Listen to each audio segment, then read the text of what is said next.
Jean-Louis, c'est reparti pour la F1, cette fois-ci direction le Canada. Alors quelles sont les spécificités de ce tracé?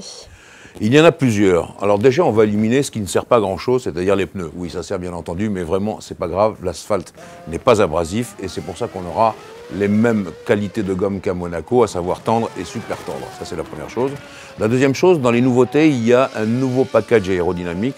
Pour la simple et bonne raison, c'est qu'il faut de l'appui, mais pas trop, parce qu'il y a des lignes droites. Il y a deux zones de DRS très importantes, une longue ligne droite avant les stands, avec des freinages terribles. Ça, c'est la troisième partie de l'histoire. Il faut vraiment avoir des freins surdimensionnés.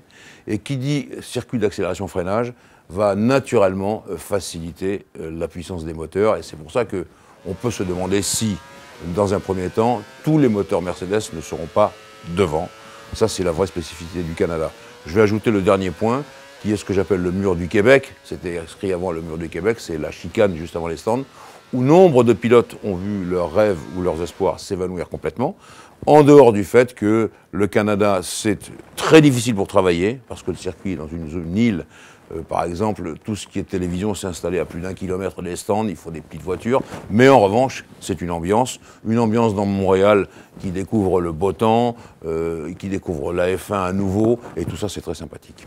Je rebondis sur une phrase, Jean-Louis, vous avez parlé des moteurs Mercedes devant, sous-entendu les moteurs Renault qui ont déjà eu des problèmes sur les précédents Grands Prix, ne vont pas être spécialement aidés ici? Eh bien, dans une interview qu'il m'a accordée pour Autoplus, Axel Place, qui est le chef de projet de ce moteur, m'a dit que les grosses modifications interviendraient en juillet. Et donc, en juin, le Canada, ils allaient souffrir. Et bon, je m'en réfère à ce qu'il a dit. Les moteurs Renault, on le sait, manquent un peu de puissance par rapport aux Mercedes. Et en l'occurrence, quand vous avez puissance, consommation, parce qu'il ne faut pas oublier la consommation dans les circuits d'accélération-freinage, et les gros freinages, on peut penser que les Mercedes sont devant. Je crois savoir, Jean-Louis, que les Ferrari amènent un nouveau package au Canada. Est-ce que pour eux, tous les espoirs sont permis là-bas?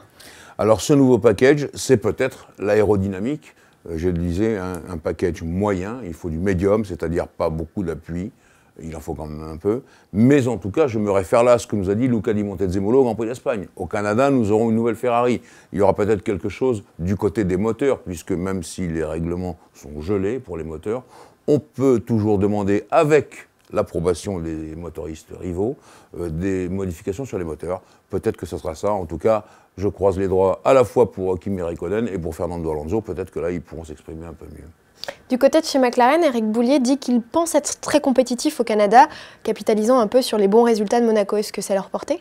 Oui, c'est à leur portée parce que avec moins d'appui que les autres machines, eh bien, finalement, ça se voit moins dans les difficultés au Canada, avec ces deux lignes droites, et toujours pareil, le moteur Mercedes. Donc je crois que ça, c'est possible pour eux. Mais attention, je vais rajouter quand même une chose, il ne faut pas trop exagérer au Canada, parce qu'il y a quelque chose qu'on ne doit jamais oublier, c'est que c'est quand même un circuit dangereux. Donc il faut avoir des voitures solides, il faut avoir des voitures très bien préparées. Ça, McLaren a montré qu'il savait le faire, naturellement, mais je parle pour toutes les autres équipes, attention au Canada, attention au danger.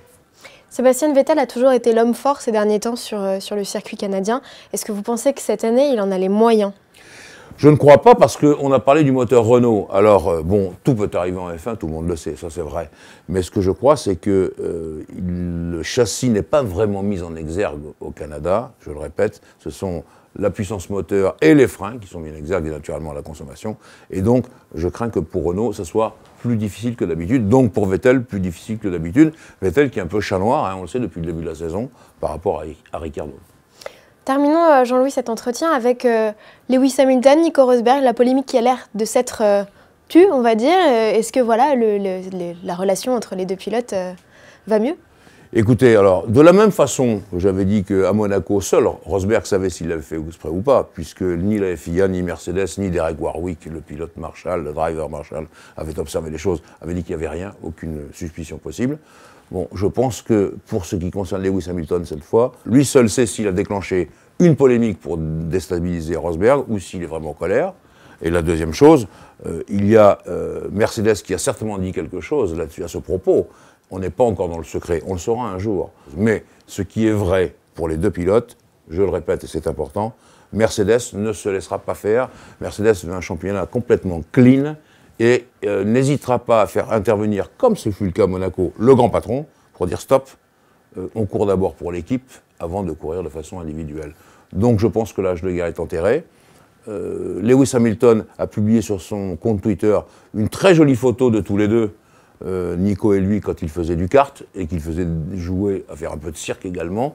Et je pense qu'on peut croire Hamilton. S'il dit que l'âge de guerre est enterré, elle est enterrée. Mais enfin, là aussi, lui seul le sait. Jean-Louis, pendant la trêve entre les deux Grands Prix de Formule 1, vous êtes parti au rallye du Comminges. Oui, alors voilà, ce que je voulais raconter, c'était que c'était un rallye extraordinairement amusant, parce qu'en réalité, c'est une balade. On passe dans des routes absolument formidables, du Comminges naturellement, qui, pour ceux qui ne le savent pas, eh bien, est une région des Hautes-Pyrénées autour de Saint-Gaudens. Il y avait des très jolies voitures, des amateurs avec des Riley 6 cylindres en ligne, des Bugatti naturellement, et moi j'ai eu la chance, moi, de rouler en Mercedes 300 SL. Et ça, il faut dire que ça ne m'était jamais arrivé. J'ai eu beau découvrir la Mercedes 300 SL il y a très longtemps, je n'avais jamais roulé dedans. Et grâce à un ami qui s'appelle Pierre Bosse, grâce à Michel Ribet de l'écurie du Comminges, eh bien j'ai pu faire cela et j'étais très content. 3 jours formidables, ça repose un peu des querelles de la F1, ça vous remet un peu les pieds par terre et c'est très agréable à faire.